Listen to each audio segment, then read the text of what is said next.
राधेश्याम। तो आज किसी नुआ ज्ञान नेबा। प्रशांत मनस्य ह्यनः योगिनः सुखमुत्तमम् उपैति शांत रजस्य ब्रह्मभूतमक्लमसम्। एठी कुहा जाइछि जे जाहांकर मन भल भावरे शांत, जे पापरु रहित, जाहांकर रजगुण शांत, सेई सच्चिदानंद ब्रह्मଙ୍କ सहित एकत्व प्राप्त होइथिबा जोगी परमानंद प्राप्त हुए।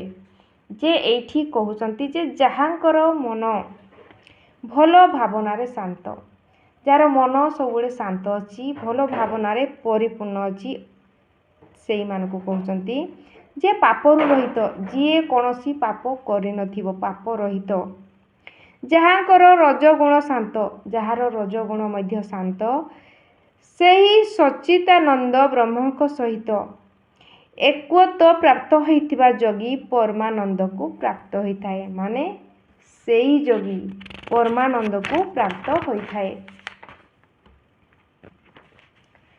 प्रशांत मन जे अटई, रजगुण रे लय नाही, ब्रह्मर भाव पापहीन, भाव जाठारे हुए जन्म, परमानंद हुए प्राप्त, ब्रह्मरे लीन हुए सेत, विषय वासना तेजीण, ब्रह्म भावरे देई मन, जोगी समाधि संजोग को आनिब निज आयत को। जे कहउचंती जे जार मन प्रशांत, जिए रजगुण रे लय करे नाही, तार भाव ब्रह्म भाव पापहीन, तार भावना ब्रह्म भाव जेमिति सेमिति से पापहीन, ओ सेई लोक परमानंदरे परमानंद को प्राप्त हेई, परमानंद को प्राप्त हेई ब्रह्मरे लीन हेई जाए। ताको कोनोसी विषय वासना ता मन को जीति पारे नाही। से ब्रह्म भावरे निजको परिपूत करिथाए, निजको से संजोग करी आयत करिबा शिखि जाइछि, सिए ही परमानंद को प्राप्त होइथाए।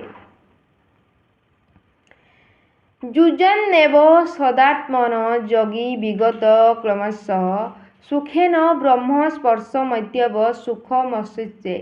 एठी कुहाइछि जे आत्मा ओ ब्रह्मरे भाव पापहीन पवित्र।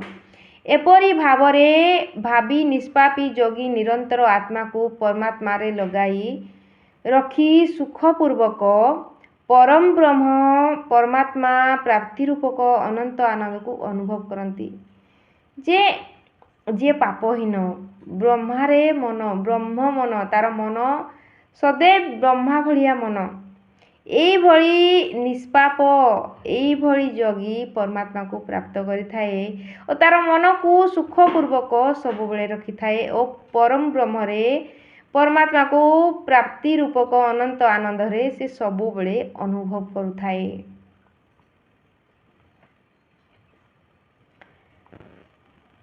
आत्मा जे पवित्र अटई, ब्रह्म पवित्र जान तुही, एहार भाव पापहीन, ए भाव थिब निशिदिन, निष्पापी जोगी निरंतरे आत्मा को से परमात्मा रे लगाई सुख प्राप्ति हुए, परमानंद भावे थाए, परम ब्रह्म जानिन सुख, भोग करई से विवेक।